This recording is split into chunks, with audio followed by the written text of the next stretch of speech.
What up, what up, what up?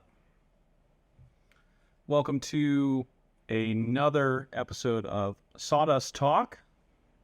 I'm Braden Vokes. I'm with Little Bug Woodworking. And let's see who shows up here. We've got a great show tonight. We have a guest host. We have Patsy Dobbs from Dobbs Design Co. She's going to help me out. And we are going to talk to Patrick Gensel of Print and Pine.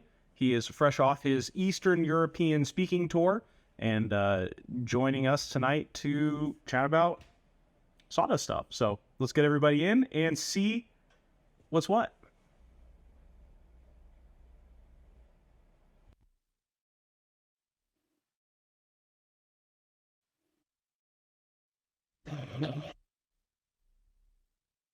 Okay. Let's see. Hello. Hi. How are you?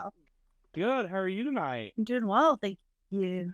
Thanks for saving us. I wasn't sure how I was going to entertain Patrick for an hour straight. Yeah. Well, I got you. I just finished some lives myself, and TJ was like, "You want to help?" And I was like, "Let's go." So I'm happy to be here, and Patrick's awesome. So. Yeah, it was funny that you ended up being the one that TJ sent. He said, "Hey, Patsy's going to she's going to message you." I'm like, I know that name because I just uploaded your episode of Sawdust Talk onto YouTube and Spotify because I'm uploading all of the old episodes. That's so cool. Yeah, this is a great show. Excited to be back on it as a co-host. Yeah. As always, thank you to George Supply Co. Who sponsors Sawdust Talk. If you need maker swag, he's your guy. All right, let's see if I can get Patrick in here without breaking Instagram. It's always the fear. Push the button.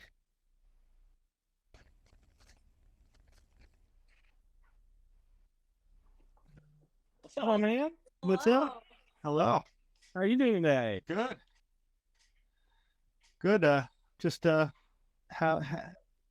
to hang out on a late night with you guys. Yeah, we don't do anything early. No. I get the joy of being on East Coast time too. I don't think that I've ever hung out with you at any time that anybody would consider early. I think That's true. All of our hanging out is late night. Yeah. With Workbench Con. Workbench Con, the Stoop, it's all late night stuff. Yeah. Very much. So our meet cute is our first time meeting was you just randomly picking up Dan and I at Workbench Con from the airport. Yeah.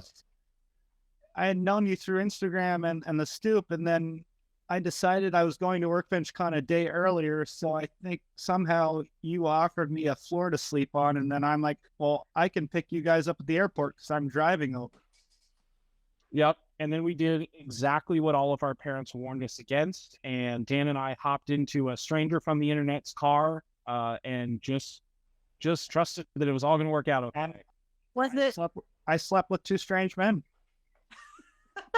Was it one of those moments where like you're real tense driving to the airport, driving around, you're like, get in the car? This wasn't my first time randomly picking up strangers from the internet, so I've done it before, so I wasn't too uncomfortable. Oh, well, as long as you're a seasoned veteran on that one. Dan's on a podcast, so he had a reputation that he probably didn't want to destroy by slaughtering some random stranger from the internet. I felt special and thought we were your first random strangers. Not even the first set of strangers. How wild. All right, so yeah, go ahead. Oh, I was just gonna say, Patrick, give everybody the rundown on who you are, what you're about, what's your story. All right, so yeah, I'll give you the short answer, and I've been a maker all my life. From playing in my dad's wood shop when I was a kid to building with Lego, just making stuff's always been part of who I am. right before the pandemic, I bought a 3D printer and got really into that, and then decided, hey, I'm gonna open an Etsy shop and see what I can do here. And then pandemic happened, and I got furloughed from my job. Ultimately, let off completely from the job later on that year, and so I just dove in headfirst into working for myself. Kind of like a lot of the makers in our space, kind of.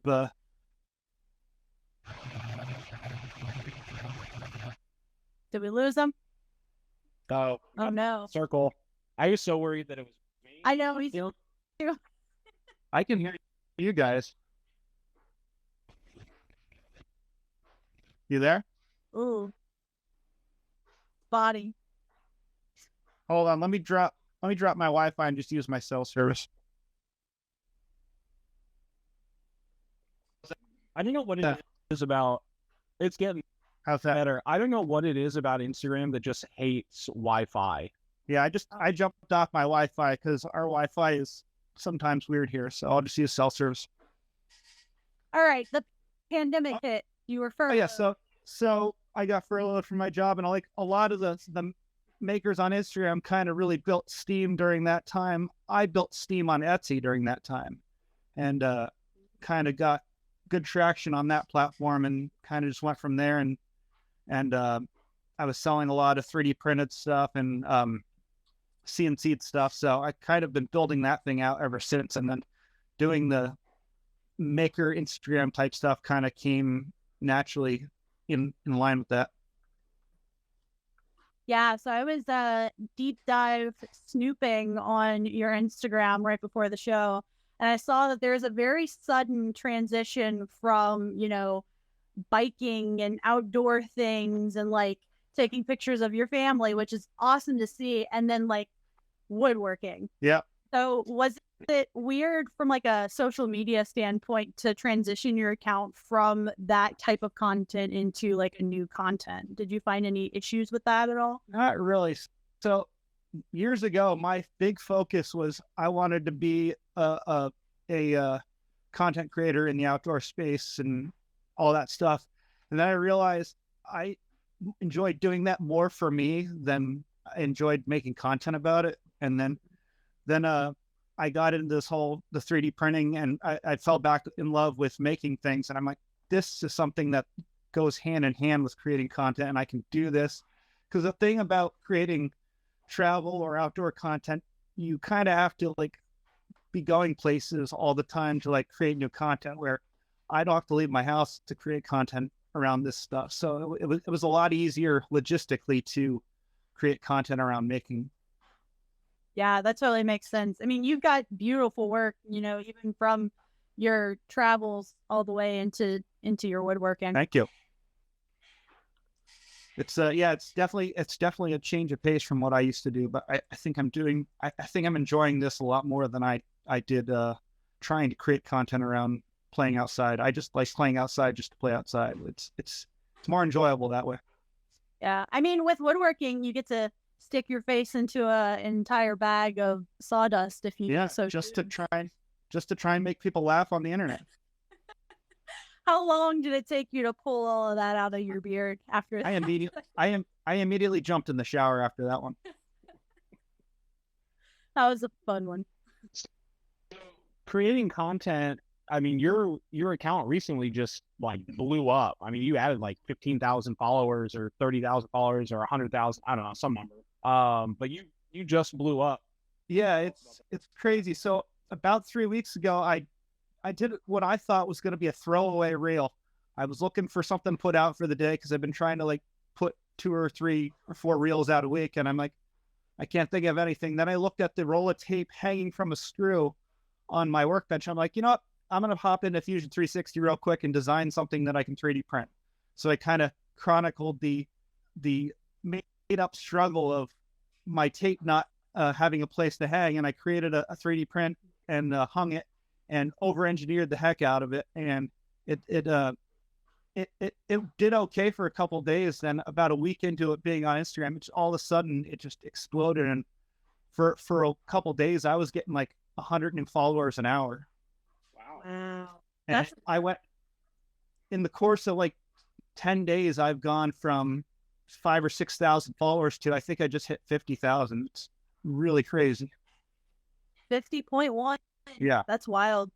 And like, I was, and the thing that makes me like not super like weird about it is these people are actually engaging. So they're actually real people and not bots. Wow. Bravo. So it's been crazy. I have random people from all over the world sending me messages. Hey, can you teach me how to 3D print? Hey, can you teach me how to model in Fusion 360? It's pretty cool. Yeah, that's incredible, especially a conversion like that of not only are you blowing up because you had a viral video, but you're getting really good engagement from it. That's awesome. Yeah, because I had a video a couple months ago that over the course of its run did 4 million views, but most of those views were Facebook views. And so that didn't convert to followers barely at all. I may have got 100 followers off of that video, but this one, almost all of the views are on Instagram, and it's really converting into followers. That's So, at the risk of asking a question that nobody actually knows the answer to, why this one? I mean, is there something about this one that Here's my thought on it. I used trending audio. I used the harvest or the cornfield chase track from Interstellar, which has been trending for a while. And I think a big part of it is I start out with me slapping my roll of tape on the side of my bench and it drops to the ground without any explanation. I feel like that might be the hook that people are like, well, what the heck's going on here? And they continue to watch it. That's my theory, is that, and that it pays off with a completely over-engineered solution to a problem that nobody really has. So that's my best guess on why that thing blew up. So the tip for Instagram in order to get really great engaging followers is just slaps. I have some tape right here. Just slap it against something and put it on Instagram and see what happens. Perfect. But yeah, I love that. It was really cool because I thought, like I said, I thought it was a throwaway reel, and it turns out it's working. It's at the core, it's kind of like exactly what I do. I like designing stuff and 3D printing it, so it's kind of perfect for what I do. But it was just something silly I threw together in 25 minutes, and it paid off. That's incredible. That's awesome. So what is your favorite thing that you've 3D printed to date, and why is it the golden Pat Lap? Because Pat is a really awesome guy, and I got to spray him and Jackman in gold spray paint and make them look like bronze statues. That's awesome. No, but really though, what is your favorite thing? Probably aside from things I've designed myself, this is my current favorite thing. Starting this. Oh yeah, the Braden fucktopus, the Braden bleeptopus, is definitely up there. But yeah, this Mario is something I printed a couple weeks ago. It's like 15 different pieces, but this is a lot of fun. And It's moving. Oh yeah, it's all articulating. It's like socket, like old action figures, the ball and socket type joints. Wow. And yeah, it's super cool. That's probably my favorite thing I printed that serves no purpose other than looking cool. Some of my favorite prints are practical prints. I'm trying to look around my shop now and see what I've made for, this thing. Let me grab this. I don't have it handy, but I have this. So I did a story about this a couple days ago. This is a sander holder that I designed specifically for the Milwaukee M12 detail sander. So kind of loosely inspired by Pete's sander holder for the festival. But this is specifically for the little Milwaukee sander. And you did a couple of different versions of that with backing and without the backing, and with the French cleat holder and screw in. In my workshop here, I have French cleat walls everywhere, so I needed one that I could use with that. But I know a lot of people don't have that, so I did a standard one that just mounts the two screw holes.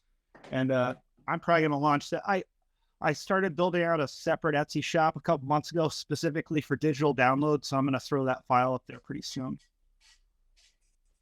So how did you learn to 3D model? Because that's, for me, that's the most intimidating part about just jumping into 3D printing is modeling outside of 2D models for like the CNC is just scary. So how did you learn that? It's a lot like a lot of the things we do. YouTube, hopped on YouTube. I found some really good content creators, specifically teaching Fusion 360. And to be honest with you, Fusion 360, there's a lot to it, but doing basic stuff isn't that intimidating once you get in there and play around. Then it's just all like kind of learning a thing and then learning something new to build on top of that thing. Like I started playing with Fusion 360 probably 2 or 3 years ago, and I was just making cubes and then making spheres, subtracting them from the cubes and seeing how I could manipulate the shapes. And then that kind of went from there and then I would have a specific need. So I'd get on YouTube and like, how do I do this specific thing in Fusion 360? And then I build that on top of the last things I learned and just kind of kept going from there. And now I'm at a point where like, I'll have an idea in my head for something I want to make. And I'll go, oh, I know how I'm going to do that in Fusion 360, where I used to have to like look it up to try and figure out how somebody might do that. And it's like a lot of woodworking and other digital tools. There's 10 different ways you can do a single thing. It's for me, it was just get in there and break stuff and see what happens and learn from the experience. So what drew you to 3D printing? I know you said you've been woodworking all your life, but why 3D printing? So in the early days of 3D printing, probably 10 years ago, I had a friend who built his own 3D printer. And I was into like drones at the time. I had him 3D print me some replacement parts for my drone. And I'm like, this is so cool. Like you can manufacture something out of thin air on a desk in your home.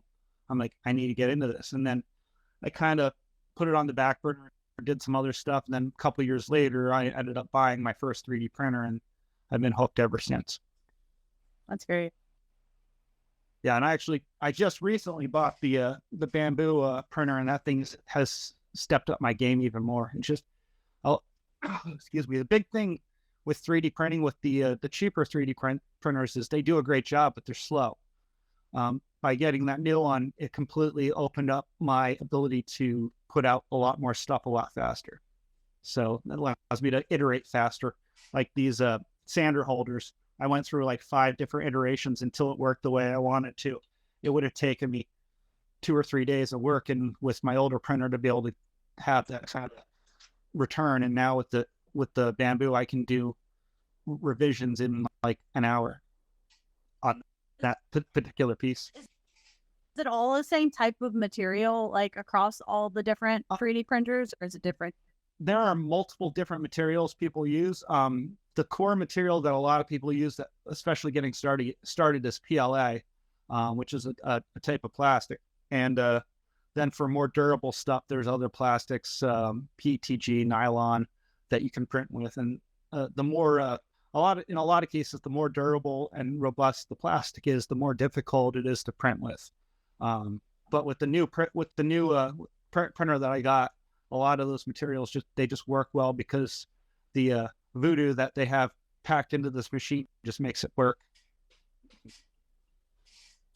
And the bamboo has multi-filament like an option, doesn't it? I think I see that back there. Yeah, this bank on top of it, it will hold up to 4 rolls of filament, and you can actually daisy chain up to 4 of those units, I think. So that gives you, what's the math there, 12 potential color options in one print, which is really cool. And it can just adjust like midpoint and just change the color. Yep. And so what it does is, inside of a 3D model, there's something called infill, which is like honeycomb or grid, depending on which pattern you use. And you can set it up where it'll dump the purge waste when it's changing filaments into the infill so you don't see it. and it minimizes the waste.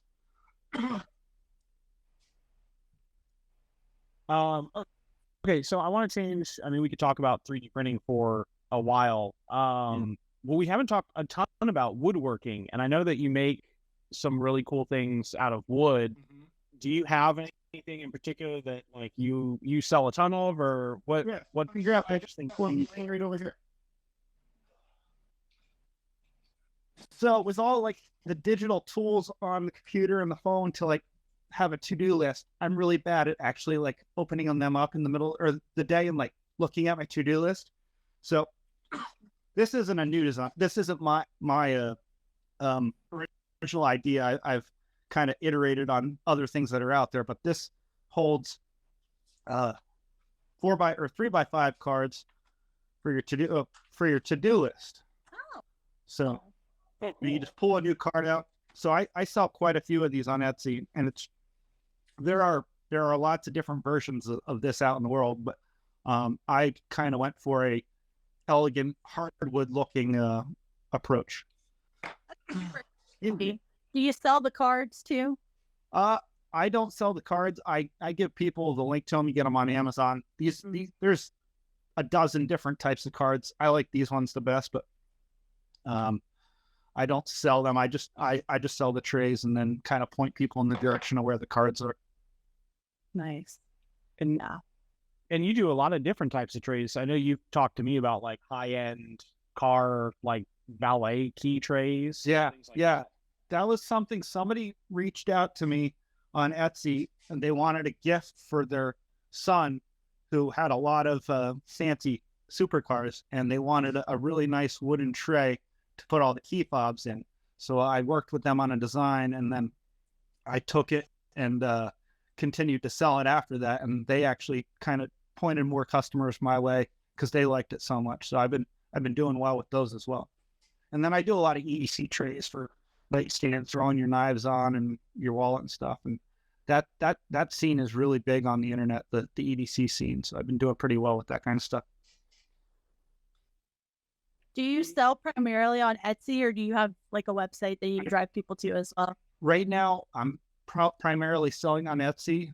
I've been trying to start my Shopify shop for the last 2 years, and it's just something comes up and I get busy with something else, and I put it on the side, or I put it on the back burner. I need to really like bear down and get that done because Etsy's great, but you're at the mercy of them. Like, if they just decide one day that they don't like what I'm doing, pull the plug on me, there goes that entire income stream. So I do want to get my actual website up and running for that brand. Excited to see it. How did you get your Etsy going? I mean, is there anything? I mean, they kind of just let you go at it. Is there any tips that you have for anybody that's looking at starting an Etsy shop? Yeah. One of the biggest things is listing frequently, doing your research to see what keywords are actually driving traffic to the thing you're trying to sell. So anytime I list a new product, I'll get on either like eRank or on Etsy itself and kind of see. I'll take a product that I have, like EDC tray, for example, and I'll type in EDC tray and I'll see what kind of stuff that's bringing up. And then maybe my EDC tray has a specific graphic laser engraved on. I'll see what comes up, searching how I might search for a similar product. And then I kind of use that as a starting point for building a list of keywords to include in my listing. Another thing is, the hardest part is getting your first sale. Once I got my first sale, it kind of happened, or subsequent sales came more easily. Biggest thing is just I shared what I was doing a lot. I found non-spammy ways of sharing things in like Reddit, like, hey, here's something I put together. Wasn't even trying to sell it to the people. They just said, hey, that's cool. Where can I get that? And then it's fair game to share your link. So a lot of subreddits are okay with that if you're not just coming in there saying, hey, I want to sell this to people. If you're just sharing what you have, and then if somebody is interested and asks you, then a lot of places that's fair game. And that's kind of I was selling this keychain that was themed on a video game loosely, and I posted it in one of the relevant subreddits, and people were like, hey, that's cool. Where can I get one? And I shared it. And I don't even sell those anymore. I kind of branched those out to a different shop. That was in the early days of my Etsy shop, when I was doing more like video game related stuff. And I've moved that stuff onto a different shop. But that kind of helped get me some traction sharing that. Okay, I want to make sure I'm tracking this correct. So you've got your Print and Pine Etsy shop, which is the only one I knew about. You have a separate shop for digital files, and now you have another shop that has video games. How many shops do you have? I have 3 Etsy shops. So originally, Pine and Print was what I started originally in 2020. And then I decided I had enough products related to like tabletop gaming and board gaming that I felt that was enough of a niche its own. So I busted that out into another Etsy shop called Armor Class Gaming. And the entire focus of that is gaming related stuff, because that does really well on Etsy. And that shop is still small time compared to my main shop, but it was nice to kind of break it out, because niches seem to do really well on Etsy when you niche your shop down. That's really good.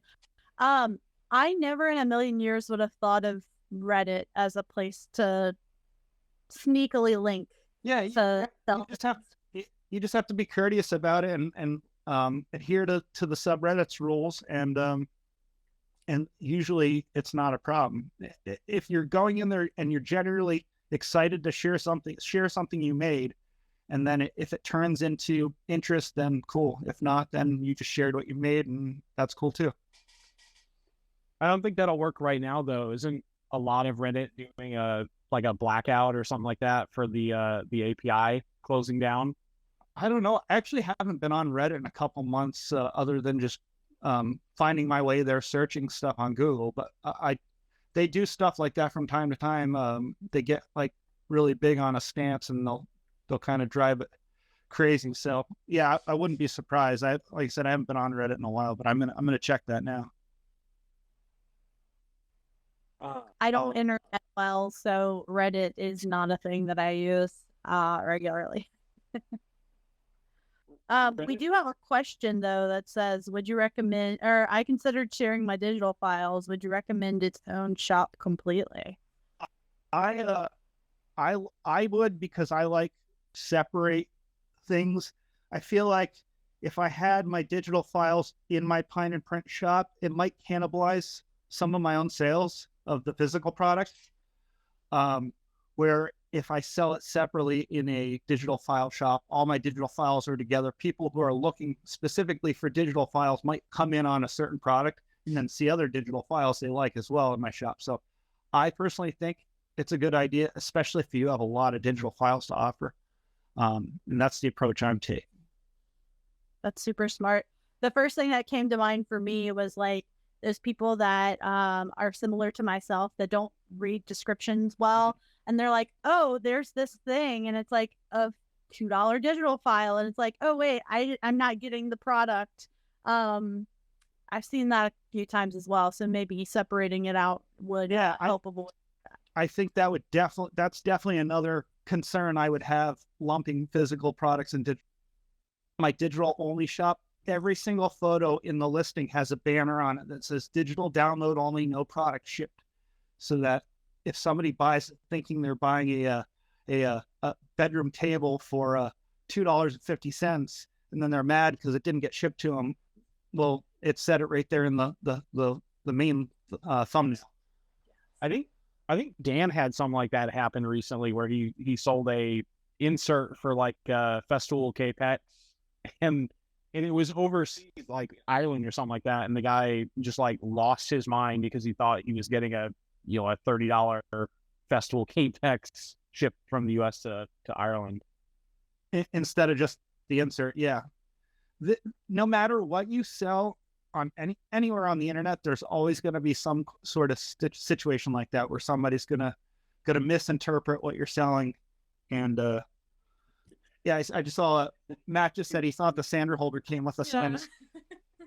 I thought I was buying the sander, and the sander holder was just like the perk. I thought that was the free gift. Yeah.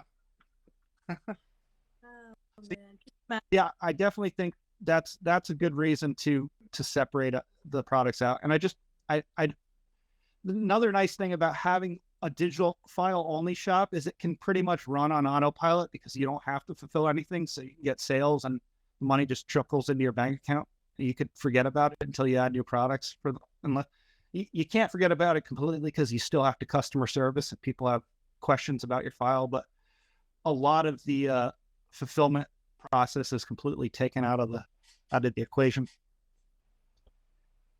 So we could talk about Etsy for a while, but let's change directions again. So it's been several months since Workbench Con. What was your experience there? Was that your first time going? What was your experience? Let's bring it back to maybe the maker community a little bit. Yeah, that was my first Workbench Con. My first experience hanging out in the maker community in person was Maker Camp last year.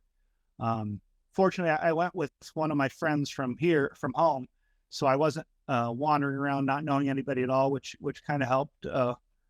But this year, I'm really excited for Maker Camp because I know all you guys so much better. But yeah, Workbench Con was what I tell everyone about Workbench Con is it was overwhelming but awesome. Next year, I'm going to spend a little less time drinking in the bar and more socializing in the bar after hours. So I've never been to Workbench Con. I've gotten the FOMO from Workbench Con, but never been. So overwhelming in what sense? Was it just like too many people, a lot of people that you didn't know, similar to Maker Camp? Obviously you're more in the maker community now, so you're more familiar with people, but overwhelming in what sense? I don't mean overwhelming in a negative way. It was kind of stimulus overload. So a lot of people who in some ways I admire from the internet, just all of them around me. And I was like, this is so cool, but where do I even begin from a networking standpoint? And as the week went on, it got easier. And fortunately, Braden and Dan were generous to let me stay with them the first night, and I got to know them in person, and that helped a little bit too. Yeah, it was just overwhelming because there's a lot going on, a lot of people to talk to, but it was great. It was an awesome experience, and I learned a lot from the classes. But the most important part for me was just talking and hanging out with the people and everyone in person. Yeah, my favorite part of you sleep crashing on our floor was Dan and I looked over, like, you passed out first, and we look over, you've blown up your air mattress, and you have like no blanket, no pillow, and you're just like vampire sleeping on your air mattress. And we're like, oh, okay. Yeah, and we had like 8 pillows between the three of the two of us, and we're like, should we give them a pillow or a blanket, or should we tuck them in? I froze my butt off that night. I had a sleeping bag down in my car, but at that point in the night, I had enough adult beverages that I did not want to wander down to my car and get my sleeping bag. So I just kind of pulled my hood over my head from my hoodie and just kind of bared down. I fell asleep, but it was a little tough at first. I'd forgotten about the hood. Yeah, there were so many solutions to that situation, and we took none of them. I could have came and said, "Hey, Braden, can I have a pillow and a cover?" But no, my pride got the best of me, and I could have got up and went down to my car too, but that was far away. You could have literally gotten into bed with Dan or I, and neither one of us would have noticed. We were so unconscious. So, but that would have put me a lot closer to the snoring. Yeah, that's true. It should, at the very least, just swipe a pillow. I'm sure they wouldn't have missed one of the 4 that come on the beds. Probably not.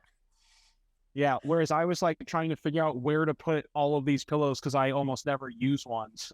Just eating them off the bed. So, yeah, Oh, man. good time.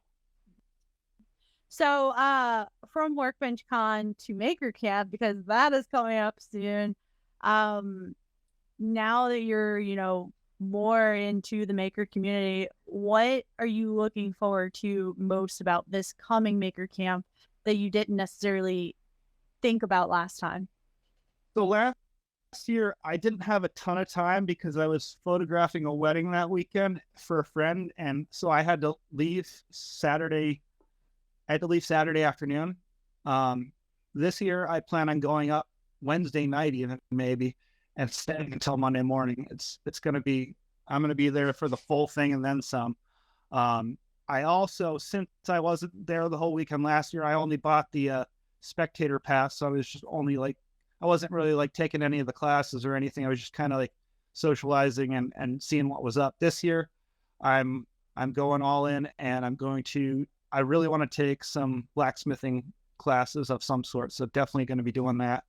I'm really pumped to see the burning of the whatever they build this year, because I missed it last year. It's going to be a lot of fun this year. Well, Workbench Con is awesome, but Maker Camp, that's my scene.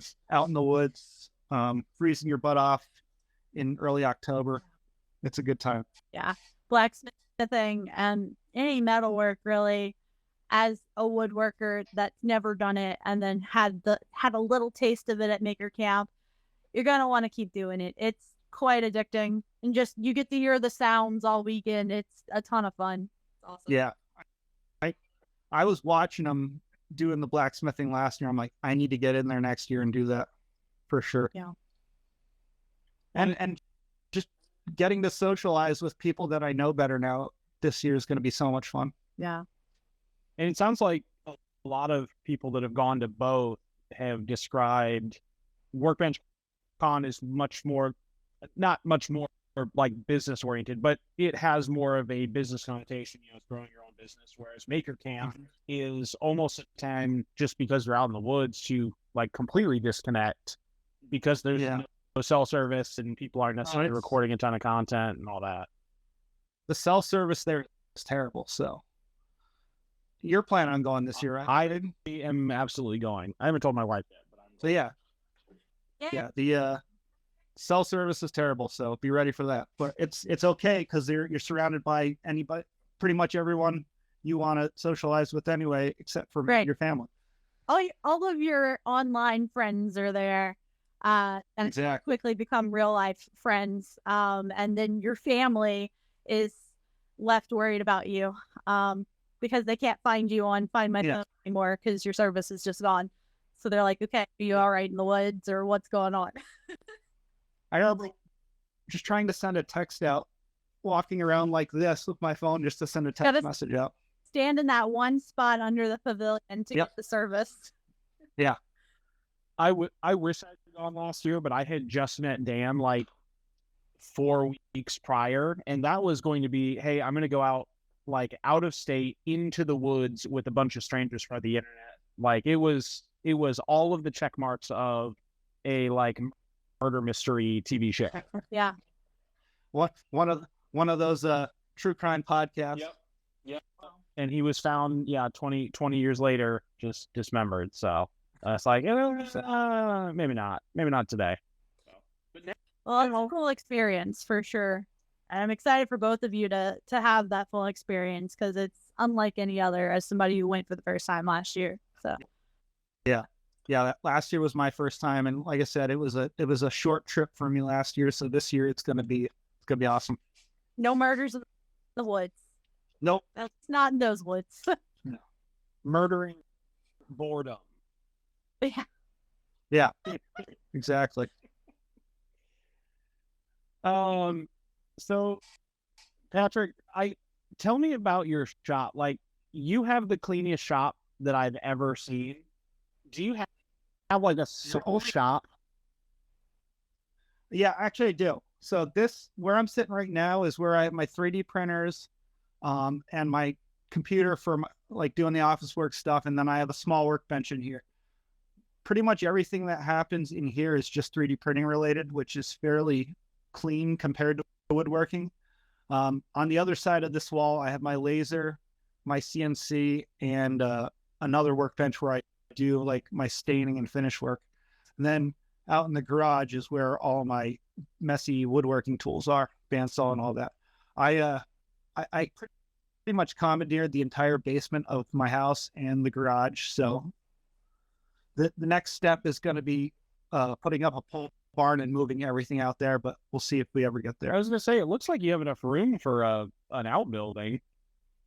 I do. I have an acre here, so there's definitely plenty of room for an outbuilding, but I gotta price that out and see if it's in the budget.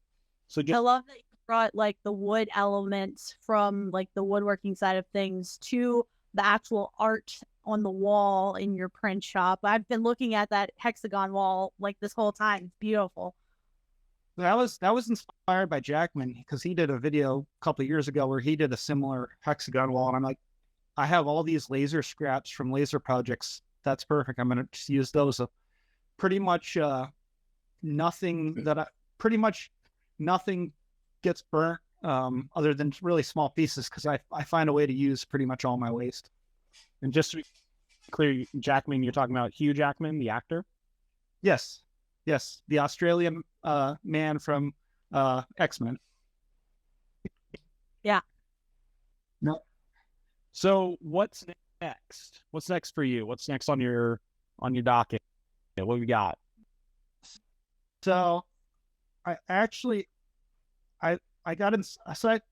posted about this on my stories the other day. I've had this Harbor Freight Predator motor sitting under my workbench for 2 years. I just randomly bought it on a whim because it was like $95.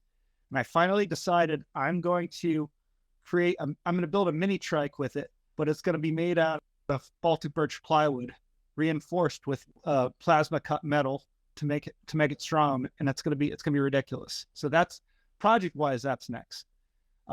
As a maker, as a business, I do want to get into a proper shop so that my upstairs doesn't constantly get filled with the dust that's going up through the cracks of my 70-year-old house's floor.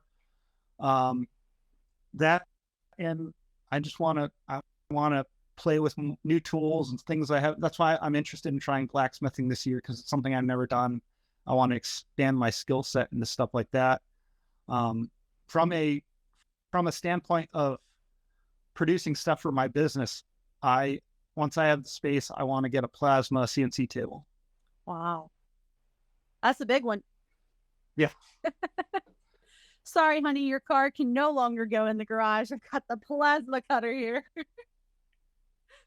And then from a content standpoint, I used to do YouTube videos with the outdoor stuff and whatnot. I want to get back into that on the maker side of things and revive my stale YouTube channel. So I don't know what the heck happened there. Instagram just died. Let's see if we can get Patsy and Patrick back in here.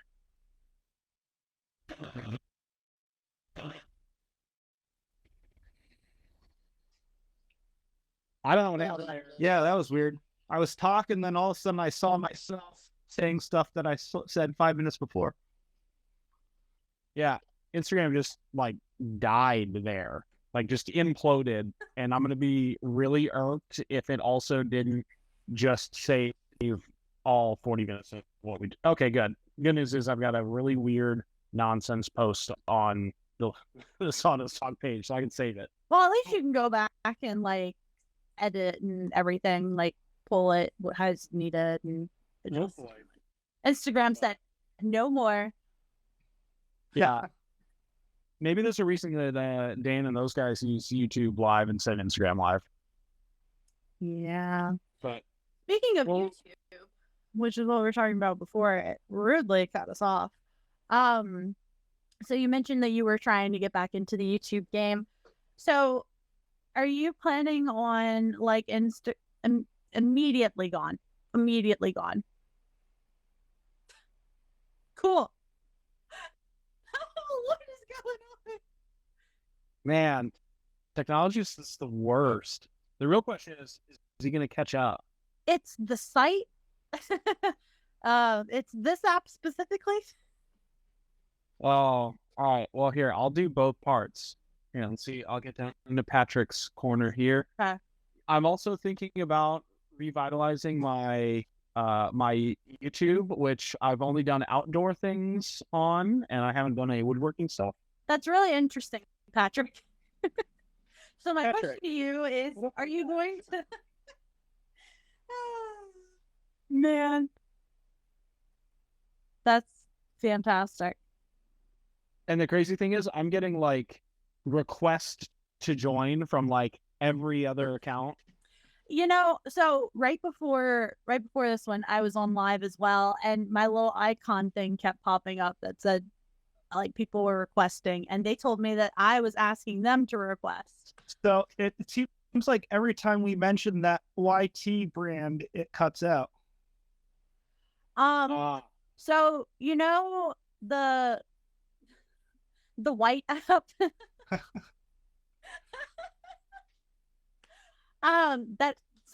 that other video platforming app for long form content, you mentioned that you would like to get back into. So do you plan to do what you've done with this Instagram page of just full send, like revamping, or are you going to like completely restart and do a new video or like a new channel with the woodworking content? Since in this world I use my name as my brand, that's what I have over on YouTube. So I'm just gonna kind of repurpose that channel for that purpose. Nice. It'll be cool. I mean, you said you haven't used it in quite a while, but it'll be cool to see like the analytics behind how things convert. I'm always so interested in like, you know, people who do change their niche in content, how the analytics from before perform versus now. Yeah. It'll be a cool shift.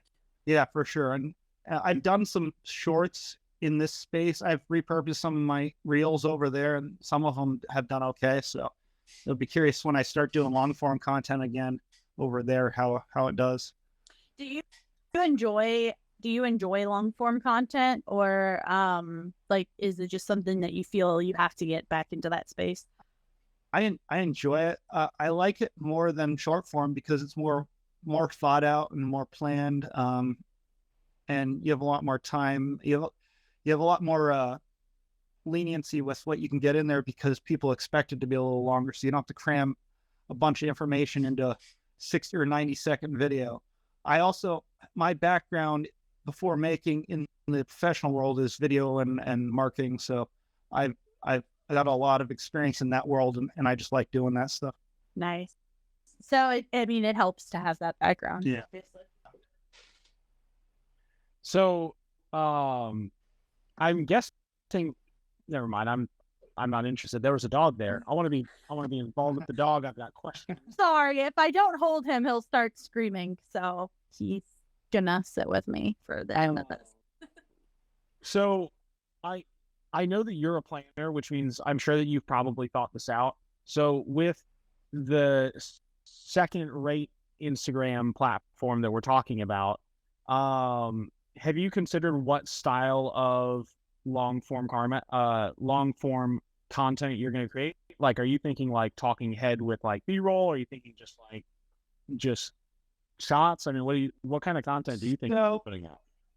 I like the whole storytelling angle. And I think there's enough people on YouTube in our space that do a way better job than I could at like teaching how to build a thing or doing product reviews. I want to do like Peter McKinnon meets woodworking, that like grungy, leathery looking, more story driven style. So focused on entertaining instead of education. Exactly. More so the entertainment.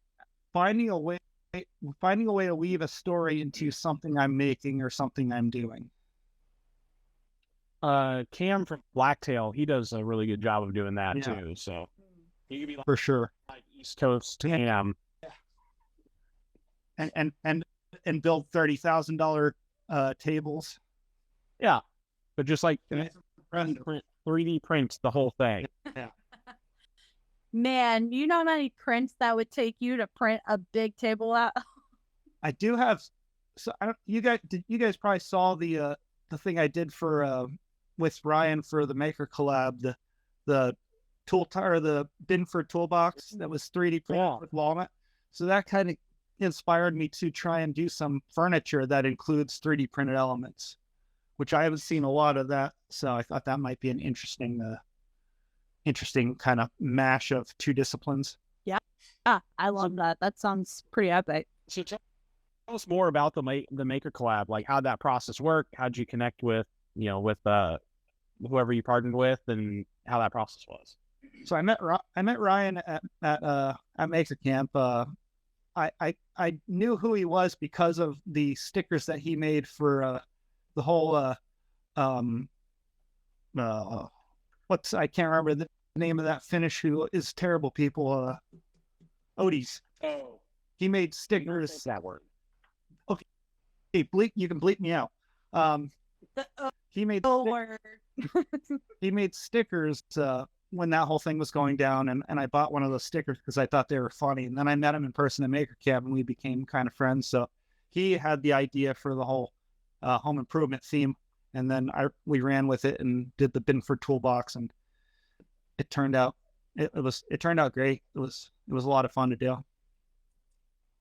So did one of you like do part and then like ship it to the other, or?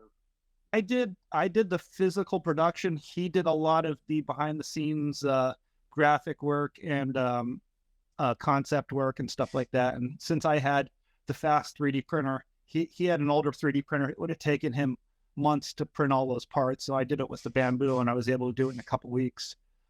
So I kind of took on that part of the project. So for the planning and like coming to the idea for the TV show, was it just like instantly this is what we're gonna do, or was there a lot of like behind the scenes workshopping that was happening before to get to that idea? Concept wise, he's like he said, let's do home improvement. I'm like, that's an amazing idea. That was a great show, and it's on brand with making things. So I'm like, yeah, let's do it. And then we spent a couple of days trying to decide what we wanted to do, and we settled on the toolbox. We thought that would be a perfect way to showcase that show. And then from there, we just we created a shared Google Doc and just started dumping images of toolboxes we liked, and kind of went from there. And then a lot of my process when I make something is I don't, as much as I am a planner, when I build things, I don't have a plan a lot of times. I just iterate as I make it. So that was a lot of coming up with an idea, actually making the idea and seeing if it worked, and then iterating on that. So until Ryan made the plans that we put out for people to use, there was no plan. He took my iterative idea and turned it into plans. So you currently sell the plans from? No, we're giving them away for free. We're giving them away for free. If they're on printables, I can send you guys a link if you want to share it on the Sawdust Talk channel. They're on printables. You can download the 3D printed files, and then there's the plans with like the dimensions of the wood parts of the project. That's cool. So the important question, the burning question of the evening, did you tag Tim Allen on your Instagram post, and did he respond like the Parks and Rec team did? We did not. It was a missed opportunity, but I wasn't even 100% sure if he doesn't seem like the guy that's on Instagram. Maybe he is. I didn't even look, to be honest with you. Darn. It was definitely a missed opportunity. Man, that right there, I was like, if somebody from X show responds to your stuff that you've made, like, you already win. Like, doesn't matter if you win the competition. That's winning right there. For sure. 100%. Yeah. Somebody like the compliment. Yeah. Yeah. Who needs to make a tape holder when you can just get a celebrity to stump your page? Imagine Tim Allen commenting on your toolbox, doing one of those like that little noise. The grunt. So the real question is, and I know you're partial because of who you pick, but who wins in a woodworking off? Is it Tim Taylor or is it Ron Swanson? I think character-wise, Tim Taylor wins, but I think Nick Offerman as a person wins, skill-wise. That's a good answer. Yeah, that's a good answer. especially being as Nick Offerman has his woodworking shop. So Yeah, I mean, he's just doing awesome. it. So. All right. Well, we are coming up on our hour. So I guess Patrick, do you have any other projects that you want to discuss or anything before we kind of start wrapping up? Anything you want to cover? I don't think so. I think we kind of ran the gamut tonight. It's been a lot of fun. Where can people find you? Well, right here, Instagram, Patrick Gensel. And my Etsy shop is just Pine and Print Ltd. And those are the two main ones. And once I get my YouTube channel going again, eventually I will be sharing that through Instagram. Well, they could also be in person. And they could September or October? October, the first weekend of October. Yes. Columbus Day weekend. Well, I'm looking forward to meeting you. Can't wait. Yeah. We were like in the same area, but we didn't cross paths at Maker Camp last year. Yeah. I on the other hand, I don't know, been there, done that. You know, I met you. I'll find somebody else. So I get it. I'm just kidding. You can always creepy vampire sleep on the floor of the hotel room. So